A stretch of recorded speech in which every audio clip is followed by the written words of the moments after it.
Buenas noches, buenas, estamos aquí en su programa Hablando de Salud, porque la vida es ahora. Vamos a tener un banquete, nos vamos a dar esta noche, hablando sobre hipertensión arterial. Pero antes de iniciar con nuestro programa, pues vamos a la reflexión del día con el doctor Pablo de la Mota. Muy buenas noches, estimados televidentes.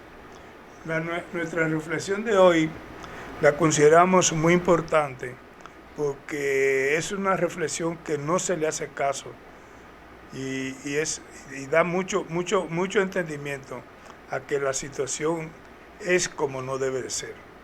Y dice así: ser feliz no significa tener una vida perfecta, sino saber reconocer la belleza y el valor de todas las imperfecciones. Buenas noches. Excelente, muy bien, profesor. Pues hoy vamos a hablar sobre lo que es la hipertensión arterial sistémica. Y para eso, pues justamente buscamos una persona que es realmente capaz, suficiente de hablarnos sobre el tema. ¿Y de quién vamos a hablar? Pues justamente vamos a hablar de la doctora Felicia Ramírez. La doctora Felicia Ramírez es embestida en la Escuela de Medicina, Escuela Latinoamericana de Medicina, en La Habana, Cuba.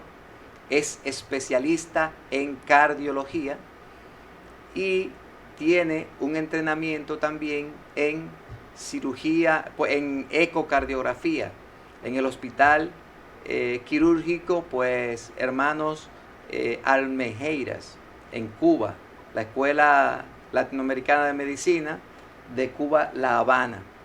Es actualmente médico especialista, forma parte del staff de Centro Médico Corominas Pepín, Centro Médico Corominas Pepín de Naco, ubicado pues justamente en la calle Aliro Paulino, número 11.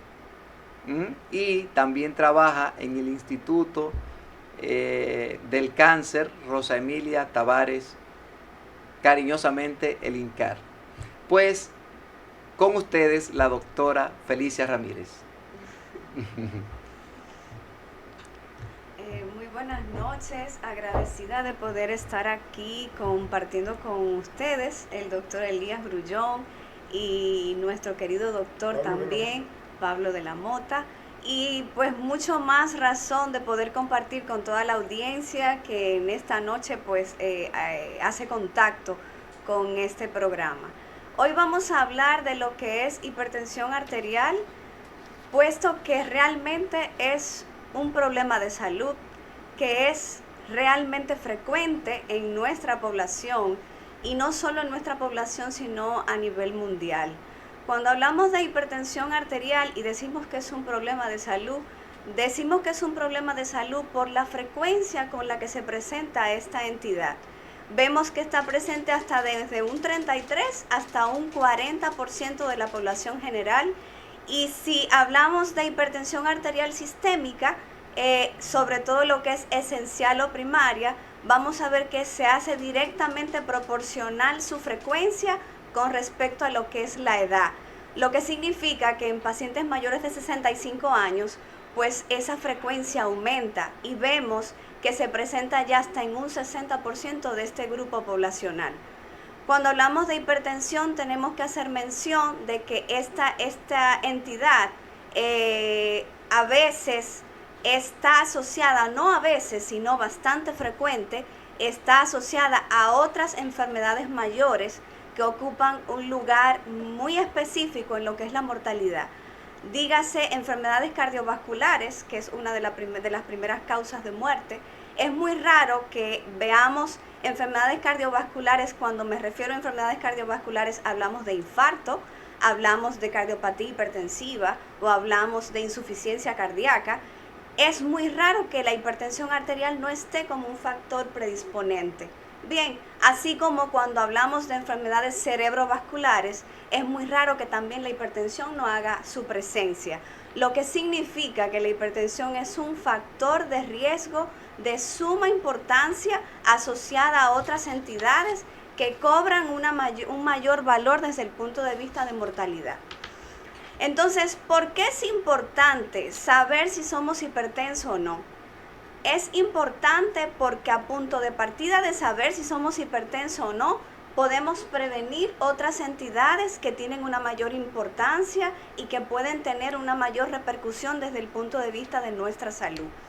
Siempre que hablamos de hipertensión tenemos que tener claro que puede haber hipertensión arterial primaria, que es esencial, o hipertensión arterial secundaria, que esta hipertensión arterial secundaria tiene una prevalencia o una frecuencia mucho menor, solo se presenta entre un 5 y un 10%, o sea, cuando estamos en presencia de una hipertensión en un niño, o sea, son grupos especiales, en un niño, un adolescente o una embarazada, pues siempre hay que pensar que es una hipertensión arterial secundaria. Por lo tanto, tenemos que identificar una causa que pueda ser corregible. No así la hipertensión arterial esencial o primaria, que generalmente está asociada a factores genéticos hereditarios, en donde participan múltiples genes, y de ahí que la importancia de la herencia es fundamental. Si nuestros padres son hipertensos, nuestros abuelos o nuestros tíos, nuestra predisposición genética va a ser mayor. Pero no solamente el componente genético aquí va a ser importante, sino los elementos medioambientales, cómo es nuestro estilo de vida, cómo nos alimentamos, si hacemos ejercicio físico, si consumimos o no cantidades de alcohol de manera inadecuada, si fumamos o si nuestra alimentación no es adecuada, pues van a ser factores medioambientales que van a propiciar que esta hipertensión tenga una aparición más temprana o más tardía. Ahora bien, ¿cuándo decimos que una persona es hipertensa? Decimos que una persona es hipertensa cuando mediante una medida estandarizada encontramos que este paciente tiene unas cifras por encima de 140 y 90.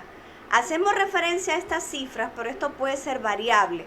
Por ejemplo, los americanos, según la American College y la Asociación Americana de Cardiología, pues ellos utilizan de cifras definitorias que están mucho menores que esta y hablan entonces de 130 y 80. Nosotros nos apegamos más a lo que a los europeos, o sea, las guías planteadas por la Sociedad Europea de Cardiología, que entonces ellos plantean cifras definitorias de hipertensión 140 y 90. Ajá. Perdón, doctora, pero cuando la Asociación Americana de Cardiología pone esa cifra de 130 a 80, se supone que ellos deben de conocer la presión arterial básica de la persona, porque debe de haber un aumento de un 20% de la sistólica y un 10% aproximadamente de la diastólica, y entonces se considera una presión arterial, una hipertensión arterial. Porque desgraciadamente aquí hay muchos casos de personas que son hipertensas y no lo saben. Así es, válido. Muchos casos. Válido. Inclusive lo ha demostrado la modalidad que tiene nuestro ministro de Salud con la ruta de la salud, donde ha encontrado un porcentaje alto de personas en diferentes poblaciones que se han realizado hipertensas y no sabían que eran hipertensas. Claro. Lo mismo que la diabetes y la obesidad. Entonces están formando, porque forma parte del famoso síndrome metabólico, que tiene que ver solamente con una mala nutrición. Así es. O sea, no una mala nutrición de que usted está pasando hambre, sino que no come sanamente y no sabe lo que tiene que hacer para tener una buena salud. Como dicen algunas personas y hasta actores, que la salud entra por la boca. Válido, claro. Válido, sí. exactamente. De ahí que a veces la hipertensión cursa de manera asintomática. A veces las personas no tienen ningún síntoma y entonces puede pasar de manera sigilosa o silenciosa y entonces no se hace un diagnóstico temprano, porque a veces es una entidad que realmente hay pacientes que, como usted dice, pueden tener cifras elevadas de presión o que éstas se van elevando de una manera paulatina y se va creando un mecanismo de adaptación, y cuando el paciente se presenta al médico, pues ya tiene un daño, llámese un infarto, o llámese una insuficiencia cardíaca, o un daño renal, o una enfermedad cerebrovascular. O sea, que esta entidad hay que tenerla en cuenta, por eso debemos conocer nuestras cifras de tensión arterial, y por eso, tanto en hombres como mujeres, hombres ya por encima de 40, 50 años, deben hacer un chequeo para conocer cuáles son sus números, cuáles son los valores que tienen su tensión arterial, además de otros elementos que siempre tomamos en cuenta, igual que las mujeres. ¿Por qué? Porque muchas de estos pacientes a veces no presentan ninguna sintomatología, y esos signos de alarma que deben estar presentes no lo están. Bien, o sea, de ahí la importancia de conocer nuestros números. Muy bien, doctora, excelente. Pues vamos a seguir con nuestro tema. Pues primero hay que pues edificar a la gente sobre las curiosidades de urología y curiosidades de hablando de salud. Tenemos aquí que los camellos también, los camellos beben mucha agua cuando tienen oportunidad de hacerlo, ya que en el desierto pueden pasar días sin ingerir líquido. Son capaces de tomar 106 litros de agua una sola vez. Estos animales tienen una gran capacidad de almacenar copiosas cantidades de agua en su organismo y pueden pasar hasta 10 días sin beber el preciado líquido. También los peces también toman agua. Que vivan en el agua no quiere decir que no necesiten también beberla. De hecho, si no lo hacen, pueden morir deshidratados. Los peces de agua dulce simplemente beben agua y ya. Pero los peces que viven en el mar tienen la capacidad de eliminar el exceso de sal que ingieren junto con el agua. Su cuerpo está formado por un gran porcentaje de agua y otro porcentaje de sustancias orgánicas. Cuando la sal del mar se pone en contacto con los peces, ellos filtran el agua y la sal a través de las branquias. Esto significa que los peces pueden ingerir agua. Los niveles de sal en agua deben ser estables, ya que si aumentan, los peces pueden diferirla y también pudieran morir. Hasta aquí hablando de salud en curiosidades de salud. Pues bien, seguimos pues con la doctora Felicia. Pero tú sabes que a mí se me ocurrió, oyéndote a ti, esa eliminación que hacen los peces de la sal que le llega por demás en el agua, ¿será por el sistema propio de presiones? O sea, la diferencia de la presión oncótica y la presión coloidosmótica. Eso se entiende que debe de ser así. Eso es lo que yo entiendo, sí, porque sí, ¿cómo puede ser que va a eliminar un elemento dañino como es la sal, que ellos viven dentro de la sal, entonces la rechazan? Entonces, por medio de la branquia, la única forma que yo entiendo, porque son peces, pero tienen prácticamente el mismo sistema de metabolismo que nosotros. Efectivamente. Tienen todo, ¿no? Sí. Y entonces tendría que ser con la separación de la presión coloidosmótica y la presión oncótica, que la oncótica saca, pero ahí la coloidosmótica entra. Efectivamente, sí. Puede ser. Es posible. Exacto. Sí. Entonces, mire, doctora, por ejemplo, algo importante, yo tengo mis 4 abuelos ya fallecieron, pero mis 4 abuelos sufrían de la presión. Mi papá y mi mamá sufrían de la presión. Entonces, ¿qué usted piensa que yo voy a hacer? O sea, definitivamente yo tengo también problemas hipertensivos. Lo que tienes que hacer es buscar la pastilla que te convenga. Entonces, la idea es que la doctora estaba hablando justamente de problemas hereditarios, problemas que los pacientes tienen y que generalmente cuando son problemas de hipertensión, pues lo ideal es siempre acudir a un especialista que le pueda solucionar la situación. Y es bueno que la gente entienda que, por ejemplo, ya no es de que, no, yo hice medicina interna, yo voy a tratar la hipertensión. No, no, no, no, no es así. Quien tiene que tratar la hipertensión es el cardiólogo. Entonces, también los internistas pueden, pero realmente no es lo correcto. Entonces, para eso tenemos aquí a la doctora Felicia Ramírez, que nos está pues deleitando esta noche aquí para que nosotros pues podamos sacarle el jugo, sacarle el meollo al asunto para que las cosas puedan funcionar de la mejor manera. ¿De acuerdo, doctora? Sí, claro que sí, válido. Entonces, Otro punto que queríamos tocar era de la forma en la que se puede presentar la hipertensión, que yo pienso que es importante que la población conozca que si, por ejemplo, comienzas con dolor de cabeza o comienzas con enrojecimiento de la cara, de las orejas o con mareos o que simplemente comienzas con un cambio en tu estado de ánimo, agotamiento, falta de aire, pues a veces debemos escuchar a nuestro propio organismo, porque muchas veces estos síntomas no son más que signos de alerta de que algo no anda bien y que ese algo hay que determinar lo que es. O sea que es bueno que escuchemos a nuestro propio cuerpo y siempre que estas cosas aparezcan, pues acudir a un médico que al menos pueda hacerte un examen físico y que pueda tomar en este caso tus cifras tensionales, sea un internista, sea un médico familiar, sea un cardiólogo. ¿Por qué? Porque son signos de alerta. Ahora, este grupo, por lo menos que tiene síntomas, es más fácil que acuda a un servicio de salud a buscar atención.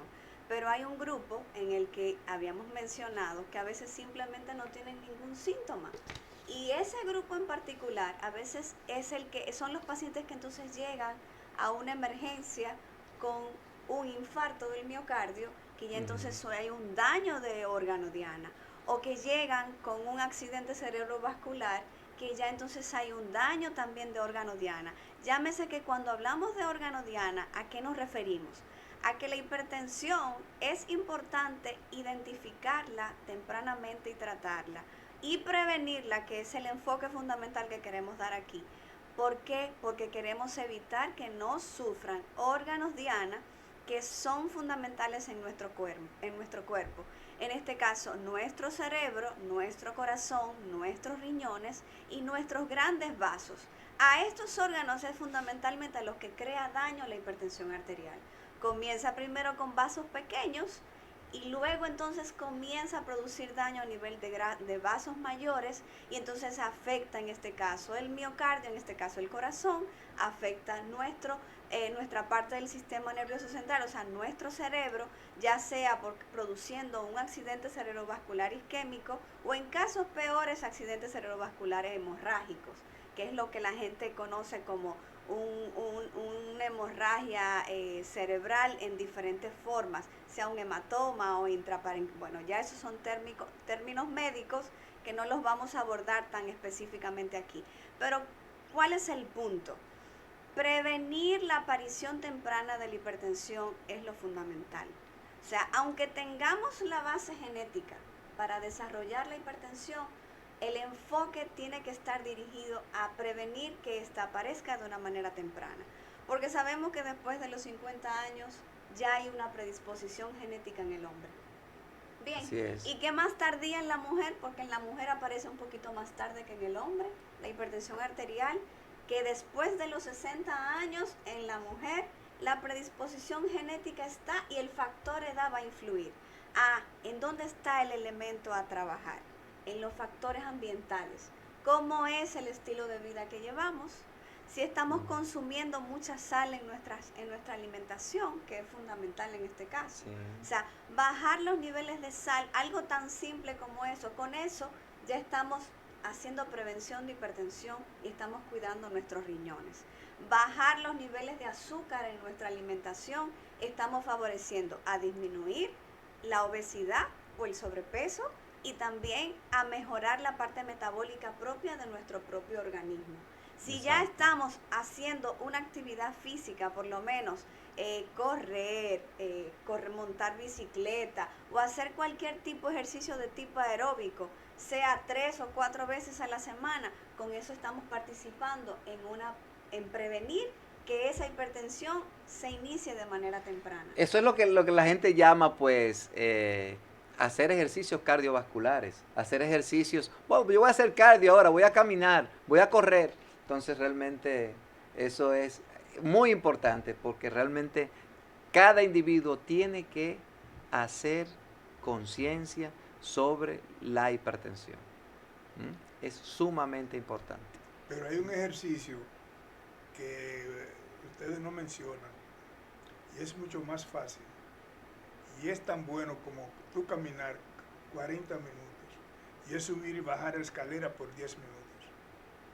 Sí, sí, Es sí, sí. mejor ejercicio aerodinámico, que tú no tienes que, cardiovascular, que tú no tienes que salir de tu casa, tú no tienes que coger 1 kilómetro para llegar a un área de caminar, sino lo puedes hacer en tu casa, subir y bajar la escalera por 10 minutos es suficiente.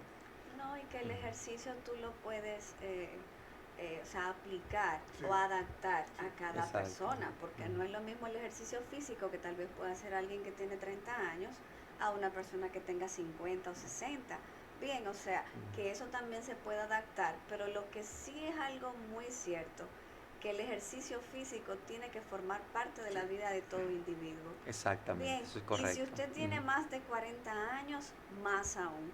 Es uno de los mejores aliados que tenemos de la salud. Mejora la parte circulatoria, mejora la capacidad funcional, tanto cardíaca como respiratoria. Previene la obesidad y el sobrepeso, mejora el metabolismo de los hidratos de carbono, por lo tanto mejora el metabolismo para el colesterol. O sea, ¿cuántos beneficios? Simplemente salir a caminar. Mejor sueño. Sí. Claro, también. Bien, o sea, tu Así actividad es, sí. de atención también incluso mejora. O sea, hay una serie de elementos que nosotros obtenemos con simplemente salir a caminar alrededor de tu casa, o si no puedes hacerlo alrededor de tu casa, pues en tu misma casa Sí. coges un espacio donde tú puedas ir y venir, agacharte y subir. O sea, hay una serie de cosas que puedes hacer y que te ayudan en este caso desde el punto de vista de tu propia salud. O sea, la idea es que lo que usted dice, por ejemplo, nosotros podemos hacer, por ejemplo, desde la habitación a la sala o desde la habitación al balcón. Vuelve otra vez, entonces eso realmente hace que el individuo pues pueda tener un mejor nivel de vida, pues todo eso, porque realmente ayuda mucho. Y la producción de endorfinas, que son muy También, favorables. Sí, muy exactamente. favorable, Claro. válido. Pero Claro que hay sí. otra situación y es que ese ejercicio que tú recomiendas, por ejemplo, que lo hago yo a veces en mi casa y mi esposa lo hace todos los días, el caminar dentro de la casa, lo importante es tú no detenerte mientras lo estás haciendo. Sí, porque Exacto. debe ser Sí, como sí, un Porque sí. mínimo. si tú Exacto. llegas y comienzas a caminar y te paras por cualquier cosita, ya tú rompiste la dinámica del ejercicio y Sí. tendrías que comenzar de nuevo. Ya lo que tú hiciste antes se perdió si tú lo paraste. Claro, claro que Exacto. sí. Es que lo ideal sea, por lo menos que sean 30 minutos como Sí, mínimo. exacto. Y lo ideal fuera poderlo hacer fuera de casa. Fuera de casa, Bien, correcto. porque además te sirve desde el punto de vista psicológico como una forma de Relajarte. distracción, de relajarte. Sí. O sea, Inclusive- que es importante en ese caso también. Incluso se ha recomendado caminar solamente 20 minutos 3 veces a la semana. Claro, Sí, sí. así Y cuando es. tú caminas, ya horas, por ejemplo, tú caminas 1 hora. De esa hora que tú caminas, 20 minutos, los primeros, son para el corazón. Los otros son para rebajar y bajar colesterol y todo el metabolismo de la persona.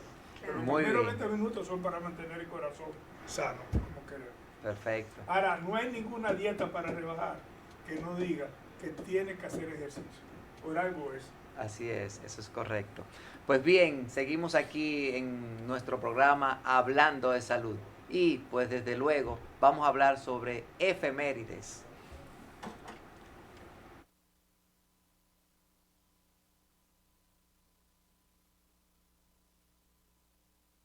esta semana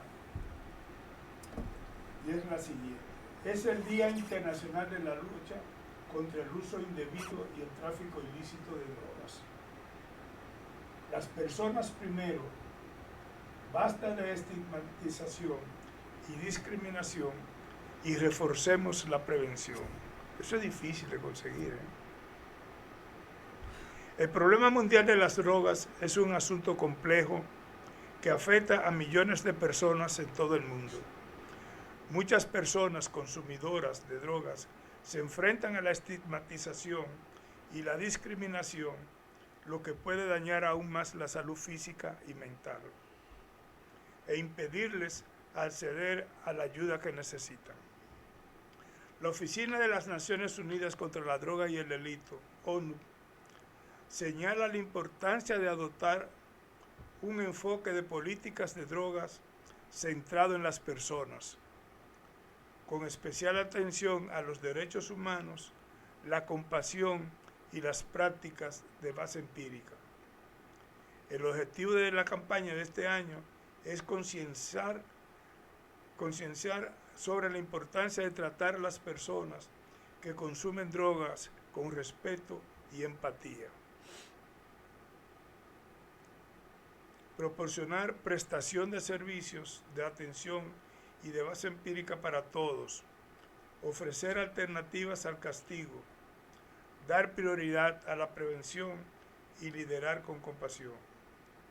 La campaña también pretende combatir el estigma y la discriminación de los consumidores de drogas, promoviendo un lenguaje y unas actitudes respetuosas y libres de prejuicios. Hasta aquí, efemérides en Hablando de Salud. Muy bien, seguimos aquí en Hablando de Salud sobre hipertensión arterial. Pues vamos a preguntarle a la doctora los tipos. Por ejemplo, ya usted habló de hipertensión arterial primaria. Ahora vamos a hablar, o sea, cuáles son los tipos de hipertensión secundaria y cómo se pueden prevenir algunos y esas cosas. Ok. Sí. Oh, pero claro, bueno, ya habíamos mencionado que la hipertensión puede ser primaria, en este caso, o esencial, y la hipertensión secundaria, que tiene una prevalencia o una frecuencia de presentación mucho más baja. En este caso hay diferentes causas. Bien, vamos a ver que, por ejemplo, en edades pediátricas o ya en la etapa de adolescencia tenemos que pensar en cardiopatías congénitas. Dentro de ellas, una de las más clásicas de hipertensión son las coartaciones aórticas, que siempre hay que pensarla cuando vemos un niño. Bueno, ya es algo muy específico del cardiólogo, pero ahí están toda la línea de las hipertensiones secundarias, alteraciones renovasculares. Bien, sobre todo las estenosis de arterias renales, que nosotros siempre que encontramos un adolescente o un joven, pues enviamos a hacer Doppler y a hacer estudios de arteria renal. Todas las entidades estas que cursan con alteraciones endocrinometabólicas, bien, como enfermedades de la tiroides, por hipertiroidismo. También entran todos los que son los feos cromocitomas, sean por adenomas de las suprarrenales, en fin, todo ese grupo de entidades que también pueden favorecer a hipertensión arterial, o las mismas que están favorecidas por alteraciones a nivel de hipófisis, bien, que pueden cursar también con hipertensión arterial y que se ven a edades tempranas. Entonces, todo este grupo puede presentarse a edades mucho más temprano. Entonces, nos permiten a nosotros pensar, es una hipertensión arterial primaria, o sea, es una hipertensión arterial secundaria y no una primaria. Aunque que para sorpresa nuestra, hemos a veces visto pacientes jóvenes que llegan a la consulta, estamos hablando de 20 años aproximadamente, y tú lo primero que te enfocas es a descartar que no sea una hipertensión secundaria, porque se supone que cuando tú estás en presencia de una hipertensión secundaria y tú logras corregir la causa, sea de causa renal, sea de causa metabólica o de causa vascular, entonces tú la identificas, la corriges y se terminó la hipertensión. O sea, que ya el paciente ahí no termina, o sea, no sigue ingiriendo medicamentos. No, porque se supone que es una causa corregible. Exacto. En este caso de las secundarias. Por eso es importante estudiar a los pacientes, para poder decir cuál es realmente lo que ocasiona el problema. Y eso siempre yo lo tengo como un norte, siempre pues identificar al paciente, estudiarlo es sumamente importante y entonces después de ahí ponerle tratamiento correcto para que las cosas pues marchen de la mejor manera. Excelente, doctora. Yo le voy a hacer dos preguntas, pero más observación que otra cosa. ¿Podría ser como causante de esas anomalías congénitas del corazón el uso de la progesterona en el embarazo, que se trata como amenaza de aborto o una amenaza de parto con fruto inmaduro o prematuro? Y la otra es, ¿hacen ustedes indagación cuando tienen en su presencia un muchacho joven con la presión alta sobre el uso de las bebidas energéticas? Claro, bueno, la primera pregunta. Decir que la relación del uso de la progesterona durante el embarazo tenga una relación directa con malformaciones congénitas es muy cuesta arriba. Para eso habría que hacer estudios en donde se tenga que demostrar eso, porque casi siempre estas malformaciones congénitas vienen desde los periodos embriológicos, bien, desde la formación del corazón per se. A veces la misma migración de las células y todo lo demás favorece a eso. O la asociación con síndromes genéticos, bien, porque por ejemplo en los síndromes de Down, en los Klinefelter, en los Marfan, bien, todos son una base genética que además se acompañan de malformaciones desde el punto de vista cardiovascular. Decir que el uso de la progesterona favorece a esto, yo no lo podría afirmar. Para esto habría que ver si existe algún estudio que haya hecho, o sea, la comparación o haya seguido una serie de mujeres embarazadas con una dosis específica del uso de progesterona y entonces se demuestre si en ese grupo de pacientes realmente la presencia de cardiopatías congénitas es más frecuente o no. Aquí hay demasiados casos de anomalías congénitas del corazón. Y desde que una mujer comienza con una amenaza, incluyendo 4 o 5 semanas, ahí de una vez le introducen la progesterona como terapéutica.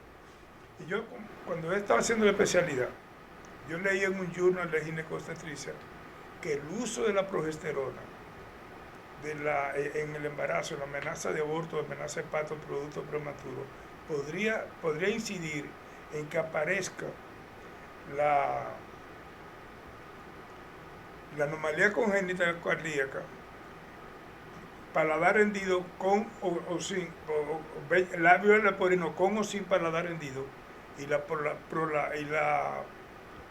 braquidactilia y la polidactilia. Por eso es que yo en mi desempeño profesional, yo manejé muchas mujeres con problemas para conseguir un embarazo, lo que antes se llamaba esterilidad e infertilidad, que ya eso no se usa hace muchos años. Y yo, en vez de cuando me tenía una paciente de eso, una amenaza de lo que fuera, yo no usaba progesterona.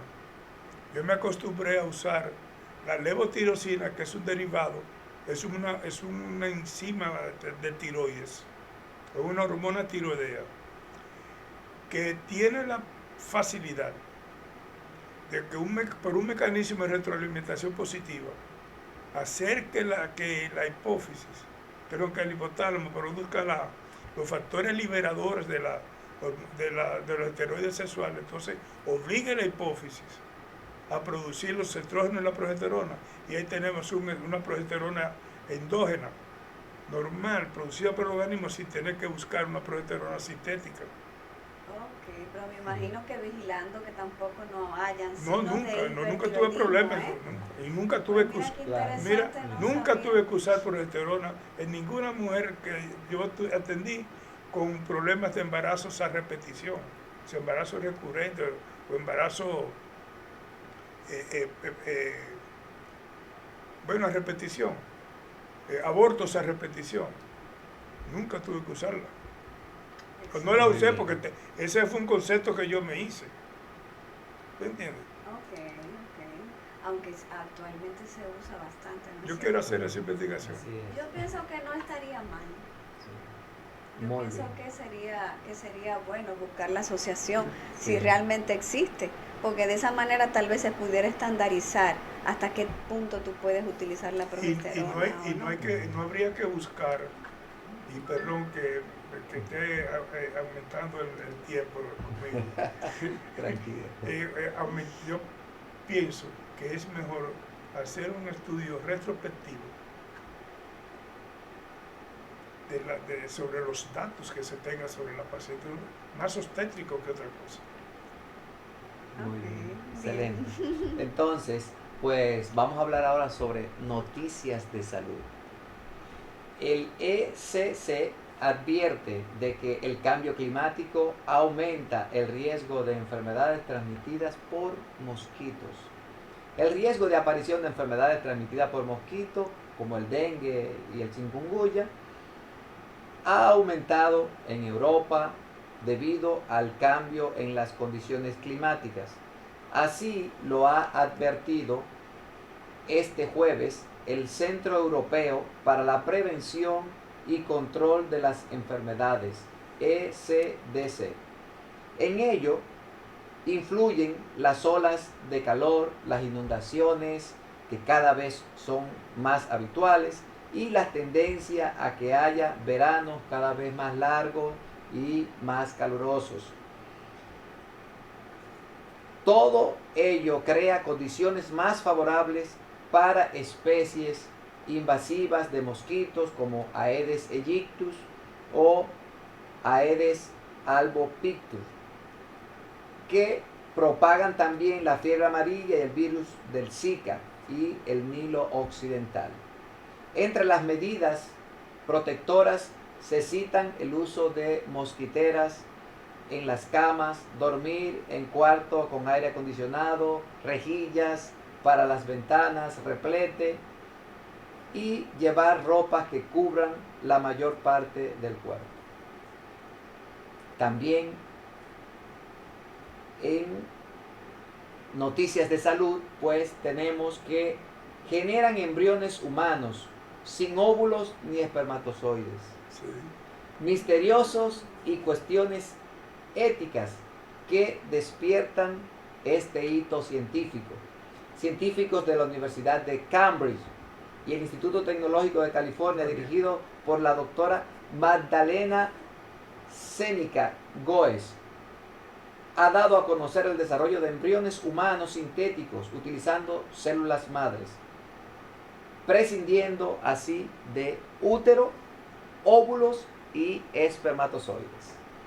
En cuanto a las posibilidades de replicar el experimento en humanos, pues la doctora Zenica Goes señaló en una rueda de prensa que por el momento no es posible porque todavía es ciencia ficción. Y hasta aquí, noticias de salud, hablando de salud. Pues seguimos con la doctora Felicia Ramírez, que es mi cardióloga específicamente, o sea, ya ustedes saben, ¿verdad? Es una excelente cardióloga. Entonces seguimos hablando sobre hipertensión arterial. Pero claro, ¿Cuál sería la forma de usted llegar a un diagnóstico a tiempo con estos pacientes? Buena pregunta esa. Bueno, todo paciente que llega a nuestra consulta, nosotros pues de una manera de protocolo siempre se toman las cifras, los niveles tensionales como parte del examen físico. Entonces, la primera toma la hacemos a veces o la hacemos en la consulta, pero hemos visto muchos pacientes que a veces presentan cifras elevadas de presión en el entorno médico. Bien, que es en esa primera consulta cuando le tomamos la presión. Sin embargo, cuando ya vamos a hacer estudios más específicos, como es el monitoreo ambulatorio de presión, vemos que a veces estos pacientes que tienen estas cifras tensionales elevadas en la consulta manejan en las 24 horas cifras tensionales normales o promedios normales. De ahí que está descrito lo que es la hipertensión de bata blanca, que vamos a hacer mención de ella. ¡Wow! Eso es interesante. Sí, hay un grupo de pacientes que a veces se comportan de esta manera y por eso no solamente podemos quedarnos con nuestra primera impresión de una primera toma. Bien, siempre hay que investigar al paciente, ver qué riesgo cardiovascular tiene ese paciente, según la edad, según si tiene otras enfermedades asociadas, ver qué factores de riesgo tiene, si es un paciente que consume bebidas alcohólicas frecuentes, o que es un paciente fumador, o que está pasado de peso. Ahí tenemos ya una idea de cuál es el riesgo de nuestro paciente. Ahora bien, hay otro grupo de pacientes que vamos al diagnóstico, que son aquellos pacientes que a veces tienen cifras normales de presión en la consulta, pero sin embargo, tú ves en alguno de los estudios que vas realizando que tienen daño a nivel de uno de estos órganos principales que afecta la hipertensión, sea corazón, sea riñón o sea a nivel desde el punto de vista vascular. Entonces, son pacientes en donde el monitoreo ambulatorio de presión refleja o revela que son pacientes que hacen hipertensión y que en ese momento tienen una cifra tensional totalmente normal, pero a veces ya vienen con órgano diana a nuestras consultas. O está el paciente que simplemente mantiene una hipertensión mantenida o sostenida, que es el que tú le tomas la presión en la consulta y que cuando tú haces un monitoreo ambulatorio de presión también la tienen elevada. Entonces, el monitoreo ambulatorio ha venido a ser una herramienta de diagnóstico que nos ha ayudado mucho, igual que la toma de presión por el mismo paciente, ya en el sentido de seguimiento. Ya son muchos los pacientes que tienen un equipo de tomar presión en la casa, que a veces de manera fortuita se toman la presión y ven que sus cifras tensionales no están normales y de esa manera acuden al médico. Pero la primera forma de hacer diagnóstico de hipertensión arterial es tomando la presión de una manera correcta. Bien, siempre hay que tomar en consideración que debe ser con un efimo del tamaño correcto. Ya esas son cosas específicamente para los médicos, pero que los tomamos en cuenta nosotros los cardiólogos, que no tiene que ser un efimo del tamaño adecuado, que el paciente no debe haber ingerido café ni bebidas alcohólicas previamente, ni haber fumado por lo menos 20 minutos antes. Y ya entonces nos ayuda lo que es el monitoreo de presión para hacer diagnóstico. Además, indicamos una serie de análisis, bien, que ya nos ayudan a hacer un perfil más específico del paciente, ver cuáles son los niveles de glicemia que tiene, cuáles son los niveles de colesterol, que son sumamente importantes en estos pacientes, cómo está la función renal, cómo está la función hepática. Todas estas cosas tenemos que evaluarla en esa consulta en busca de un diagnóstico. Además de otros estudios más que también utilizamos, que ya son complemento en el paciente que estamos estudiando de hipertensión. Entonces, lo que va dirigido a la población aquí fundamentalmente es, pues ya lo demás son cosas específicas para médicos, es cuando su médico le indique un monitoreo ambulatorio de presión, hágaselo. ¿Por qué? Porque nos va a permitir ver cómo se maneja la presión arterial en su ambiente normal, en su casa, en su ambiente de trabajo o en el ambiente que sencillamente usted está todos los días, y podemos ver cómo se comporta durante el día y cómo se comporta durante la noche. Eso justamente es lo que se llama los mapas, los monitoreos ambulatorios. El mapa, eso es sumamente importante. ¿Por qué? Porque este te va a ayudar en el diagnóstico de una forma impresionante. Muy bien, eso es muy interesante. Válido. Y hay que notar también que cada vez que hace una actividad, tiene que anotar la hora y dice, hice tal cosa, por si acaso. Sí, exactamente. Importantiza, por si acaso afecta un poco la elevación. Los niveles de hipertensión. Claro, porque no es lo mismo la hipertensión, la presión arterial en reposo, que si está caminando, o sea, que si está haciendo algún tipo de actividad en ese momento. Que me tocaron la bocina sin darme cuenta y me asusté. Claro que sí, pero bueno, esta sería una de las herramientas a utilizar. y la toma pues de manera personal del paciente en casa si tiene los recursos para también la toma de presión. Pero ya esto más útil, sobre todo en el paciente de seguimiento, que ya es hipertenso y que tú le dices, bueno, puede tomarse la presión por lo menos una vez al día, durante 3 días consecutivos para ver si vamos bien con el tratamiento.